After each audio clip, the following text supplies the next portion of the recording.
What's up guys, welcome back to the channel, and on today's video obviously we are looking at the Saucony Endorphin Pro 3. And although this shoe is available in both black and white, I challenge anyone to tell me that this is not the absolute best color. In fact, it's very difficult to see on camera, but sewn into the mesh, it's kind of like a glittery filament, and it gives the Endorphin Pro 3 a really nice shine. In fact, if a unicorn was a running shoe, it would be the pink Endorphin Pro 3. Anyway, color aside, Saucony has made some big improvements on the Endorphin Pro 3, and if you've been following me for a little while, you know that I have run in the Endorphin Pro, and I always thought there was something just a little lacking. And not something, I knew exactly what was lacking, and that was that the Endorphin Pro just wasn't soft enough for me. It wasn't soft enough for me to go and run in it 4 hours at a marathon pace. Felt like it was an excellent workout shoe, but when it comes down to a race day shoe, at least for my taste, it was just a little firm. All that changes with the Endorphin Pro 3. Saucony has added 4mm of Power Run PB foam to the midsole, and you can tell just by looking at it. I mean, let me just rotate this. It's like a huge chunk of marshmallow on the bottom. It is absolutely gorgeous. I mean, Saucony has really nailed the form of this year's Pro 3. It looks good enough to eat. And if you're vegan, you could eat it because the Saucony Endorphin Pro 3 is vegan and it contains recycled materials. So you are helping the environment by running in this shoe. But anyway, I've had this shoe for a couple of weeks. I have done a lot of different types of runs. I took it out of the box, immediately went for a half marathon, and I've done intervals and I've done tempo, and then I've run easy in the shoe. Now, I haven't taken this out on an easy run, but before I do workouts, I generally warm up for a couple of miles at a very easy pace. And I think that provides pretty valuable data for you guys watching this video, because not everyone runs at the same pace. And perhaps your race pace is a little faster than mine, or perhaps it's a little slower. And I found that the shoe is actually remarkably comfortable for running easy, and that is mainly because of the extra midsole that we've got. But we're gonna get into the ride in just a second. Oh, and full disclosure, Saucony was good enough to send me the Endorphin Pro 3 for the purpose of review. However, they're not paying me to make this review, and they're not gonna get a chance to see it before you do. With that said, let's talk about price. The Saucony Endorphin Pro 3 is a super shoe.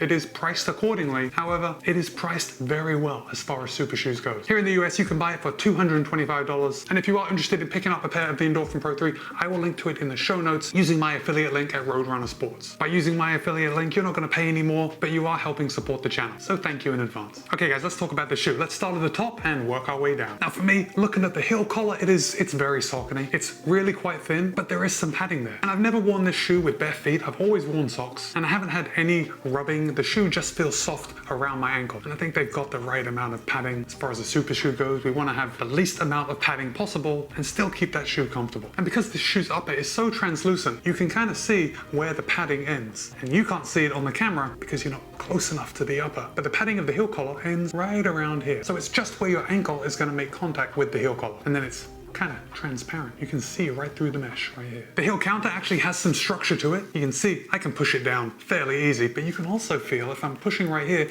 you can feel that little bit firmness they've included in the heel counter. And as far as fit goes, I've really got no complaints. My heel sank nicely into the heel cup, and I had no heel slippage, and I didn't have to use the lace lock method, which generally I don't have to do, but sometimes in shoes with a very thin upper, I found I have to do it. But there is quite a bit of support around the heel collar and the heel counter. Now, I've already mentioned the upper being a translucent with a kind of glittery filament woven in and out, and it is an extremely lightweight and breathable mesh. And it's so lightweight and transparent that you can see your foot when it's in the shoe. You know, I've realized that half the price, I've neglected to tell you about the second most important thing that we want to hear about when we're talking about shoes, especially super shoes, and that's weight. And Saucony claims that the Endorphin Pro 3 in a US men's size 9 tips the scale at 7.2 ounces or 204 grams. However, in my size, a US men's size 13, the Endorphin Pro 3 tips the scale at 8.9 ounces or 251 grams. However, after I went out for my first run, that first half marathon out of the box, I did throw it on the scale when I got home. Now, I threw it on the scale because I really put in an effort on that run. And I noticed in the last mile that there was a little bit of squish going on. And although it does sound disgusting, I was pretty excited because I knew that I had sweat enough to make this shoe gain some weight. And gain weight it did. After that run, which had several miles at a tempo pace, and it was extremely warm, my pair of Saucony Endorphin Pro 3 tipped the scale at 10.4 ounces or 296 grams. That is a 45 gram increase in weight or 17.92%. I gotta say, I was actually surprised at that amount of weight gain because this shoe really seems like nothing. Now, I do just want to remind you you, if you have seen my reviews before and you see how I'm talking about how much shoes gain weight when I sweat in them, this is just me. This is just sensationalism. Most of you out there are not going to be using these shoes in a time where you are going to sweat that much. So I really don't want you thinking that the Endorphin Pro 3 is a sponge. It's really no different from any of the other super shoes, or any other shoes in general for that matter. In fact, the upper is so lightweight that I would say that it dries substantially quicker than any other shoes. Now this is a super shoe. It is meant for race day, and the tongue reflects that race readiness. It is super thin. It is gusseted, and coming down the center of the tongue, we have 3 holes, and these holes serve a very important purpose of ventilating your foot and saving weight. Now I was a little bit concerned. I thought, I wonder if these laces are going to bite into the top of my foot when I lace them down tight. But you'll be very happy to know that I didn't experience that at all. I had a very nice lockdown and didn't have any hot spots anywhere on the shoe, but especially on the top of my foot, which is where I thought if I was going to get a hot spot, that's where it would be. Of course, being a race day shoe, we've got minimal overlays. In fact, we've just got a very light sticker, Saucony's logo, and then we got a little bit of reinforcement coming along the eyelet chain. Really, it is nothing to write home about. Now let's get down to the midsole, because guys, this big chunk of Power Run PB is where it's at. It is soft, it is responsive, and as I've already said when we were talking about the previous iterations of the Endorphin Pro line, there is enough of it now, at least enough of it for me. I do like a cushy ride, especially when I'm running long distances. Sandwiched right in the middle of this chunk of Power Run PB is Saucony's S-curved carbon fiber plate. There it is, right in the opening. And that carbon fiber plate just kind of puts the super in super shoe. The Endorphin Pro 3 is also using Saucony's speed roll technology, which is basically just the geometry that propels you forward. It works very well with that S-curve carbon fiber plate. Now here's the thing about the carbon fiber plate, and I think this is a huge benefit to Saucony this year with the Endorphin Pro 3. I didn't get that carbon plate fatigue that I have with some other shoes. Now in my testing period, I didn't run further in this shoe than a half marathon, but at the end of that run, I couldn't feel the plate. You know how sometimes when you run in a plated shoe, you can kind of start feeling it in your forefoot. It's almost like you know that there is something stiff and firm inside your shoe. Not so with the Endorphin Pro 3. It was soft and had pop for the entirety of that run. And all my other runs were much shorter and a little faster, and I certainly didn't experience any plate fatigue in those runs. Coming down to the outsole, Saucony is using the XT900 outsole rubber, and you can see they are pretty generous with this outsole rubber. Now it is micro thin, so it remains to be seen how long this shoe will actually last, but as we all know, the companies are getting better at making their super shoes last a little longer. Remember, like back in the day, those shoes would wear down after 100 miles. Just looking at the wear on my pair of shoes, I'm getting it in the normal areas, the lateral side of my heel and in the midfoot, but I'm actually quite impressed with how little wear I have. Now, of course, I think we have to remember that when we are using a faster shoe like this, we tend to run a little more efficient. And because I'm running faster in this shoe than I would in another shoe, perhaps another daily trainer, I'm not going to be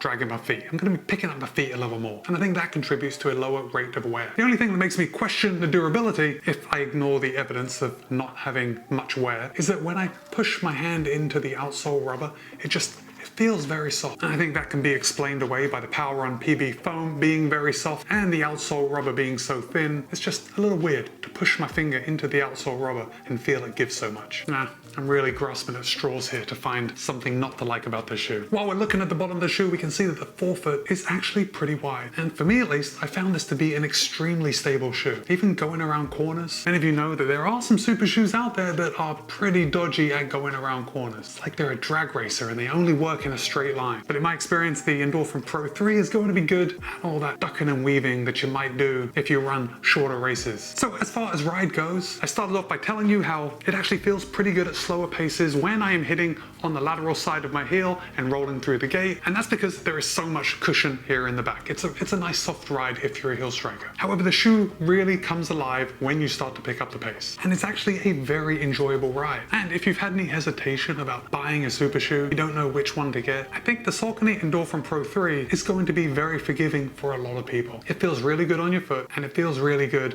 when you're running fast, whatever fast means to you. Also, the transition is very smooth, so when you're running a little faster, perhaps at race pace, you're more likely to land on your midfoot to forefoot. And that rolling motion, that's what I'm talking about being very smooth. There is no aggressive push from the carbon fiber plate, as if you have to get up onto it. And that's what I mean about the shoe being very forgiving. It feels fast, but it's not aggressively fast. And a lot of people are gonna really love this shoe. I mean, I'm one of them. I'm trying not to gush too much about this shoe, but it's pretty solid. This is definitely going to be in the running for my fall and winter marathons. So guys, your turn. Have you run in any of the Endorphin Pros? Have you run in the Endorphin Pro 3? What are your thoughts? If you haven't run in the Endorphin Pro, what is your super shoe of choice? Let me know in the comments below. Alright guys, thanks for staying all the way to the end of this video. My name is Matt. This is my review of Saucony's Endorphin Pro 3. Be kind, be happy, run well. I'll see you in a couple days.